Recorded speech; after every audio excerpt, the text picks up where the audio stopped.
Today, we will be unboxing our Philips Avent 4-in-1 Healthy Baby Food Maker.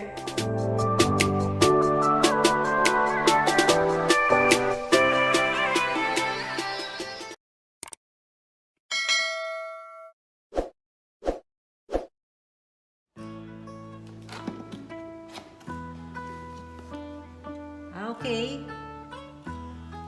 On the lid, you can see the summary of the instruction manual.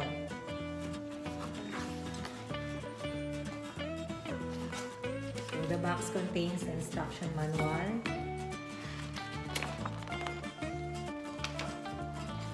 Okay.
So the whole unit contains the parts, the main unit, the water tank, and the tank lid. So the tank lid can be removed by rotating it counterclockwise a bit and then lifting it up. The water tank is inside here and it's not detachable.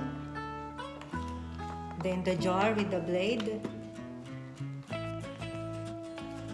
This is the jar and the blade can be removed. Just lift it up. Okay, and then the jar lid.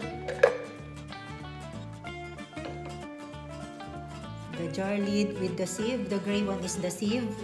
The sieve can be removed by pulling it away or pulling it upwards.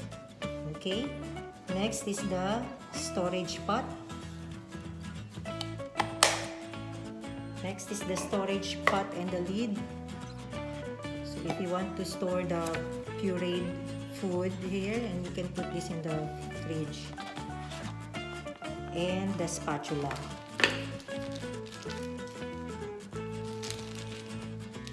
So the water tank lid, the jar and the blade, the jar lid and the sieve, the storage pot and the lid, and the spatula. They need to be washed first before usage. Next, I want to show you the clever use of the spatula to the storage pot. You see the hook end of the spatula there? For example, you have baby food in the storage pot and you want to warm it using the steamer function of the steamer blender unit. So remove the lid of the jar and the blade inside, and place the storage pot using the hook end of the spatula.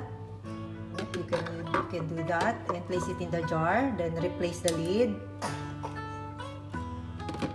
and put it on the main unit, flip it, then use the steamer function to warm the food in the storage pot. Once you're done, you remove it, flip it, remove the lid,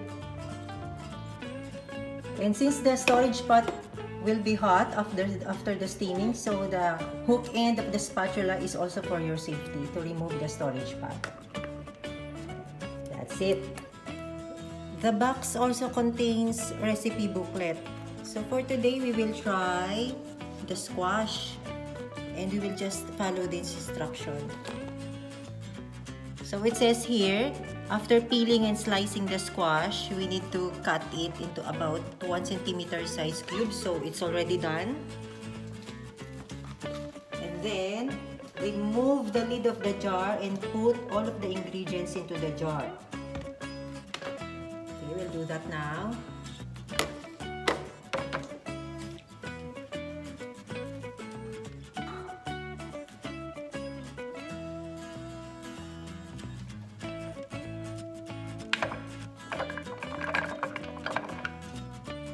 Then, replace and lock the lid on the right position. So, make sure that the sieve is connected to the lid, okay? Oh, by the way, we already washed all the parts.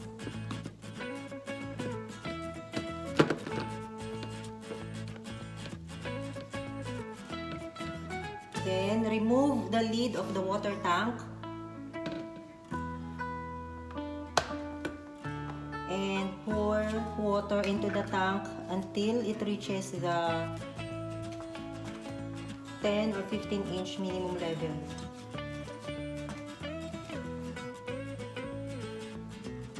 Or sorry, 10 or 15 mil level.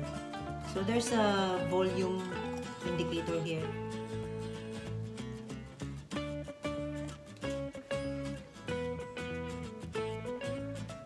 15 mil. Yep. Okay. Then, replace and lock the lid in the right position.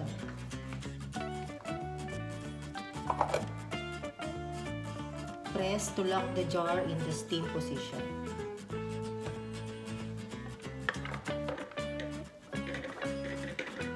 The steam position means the blade is at the top and the lid and the sieve is at the bottom.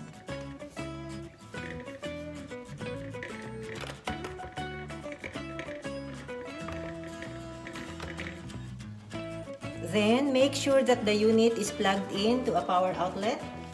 And then it says on the recipe for the squash to set the steam time to 15 minutes.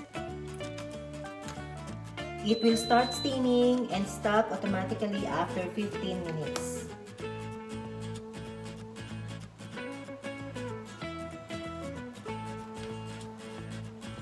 Yep, I'm not sure if you can hear the sound, but it's already starting.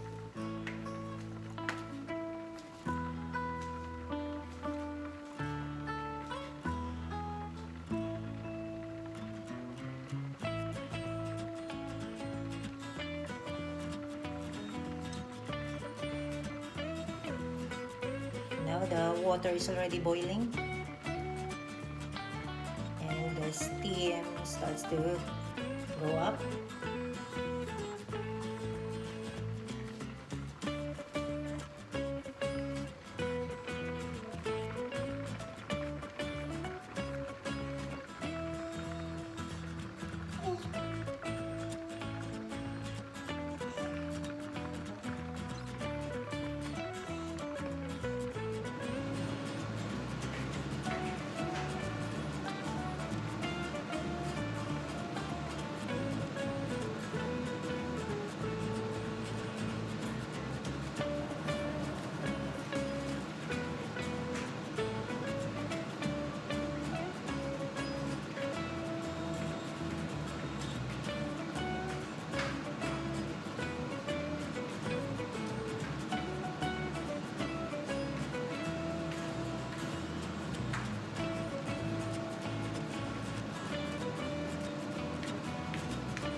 Okay, so now it's already finished.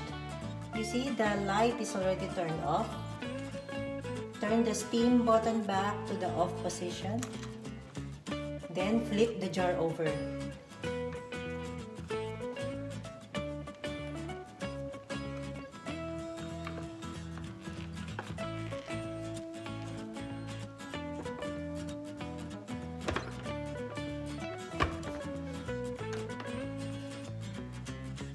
After flipping it, you will see some water that will stay on the jar. So if you want to reduce the volume of the water, you can pour it out. And then after that, blend 3 or 5 times for 15 seconds each until the desired consistency is reached. So this is the blend button.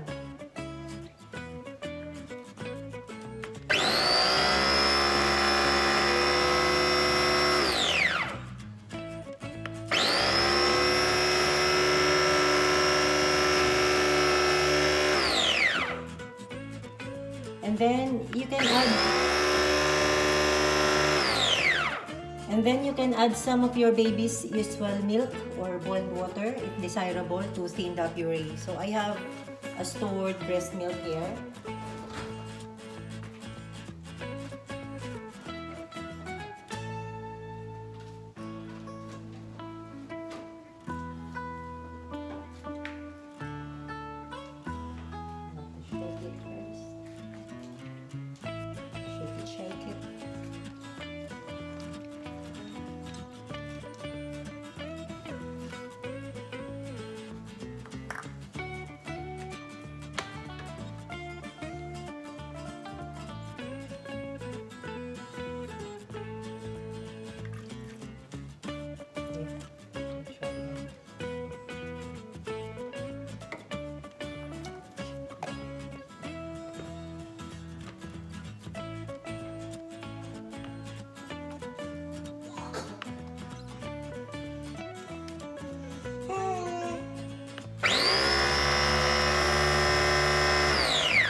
So what we've noticed is that when you push this to blend the food inside the jar, you need to hold it because it slips. So maybe we have to put something underneath it to prevent it from sliding. And you have to be careful because it's just after the steaming process, so the jar is still hot.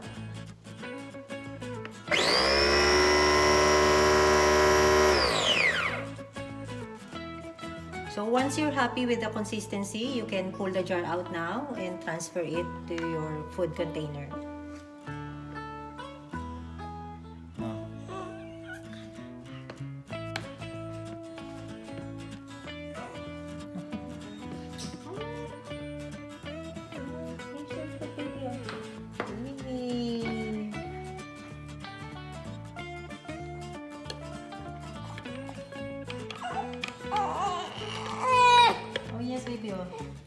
Wow!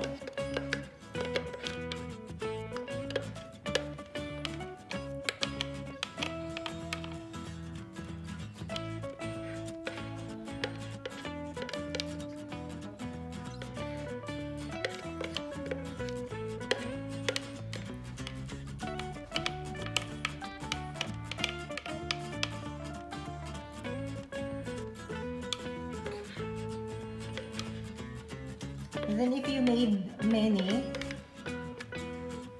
you can use the storage pot with the lid to store it in the fridge. But we prefer to prepare fresh food always for Eunice. And then of course, after using this, we have to clean the jar, the blade, and the lid. I suggest that after using the unit, wash the parts immediately for easy cleaning and to avoid staining. Now we have a very nutritious food for Eunice. Thank you for watching!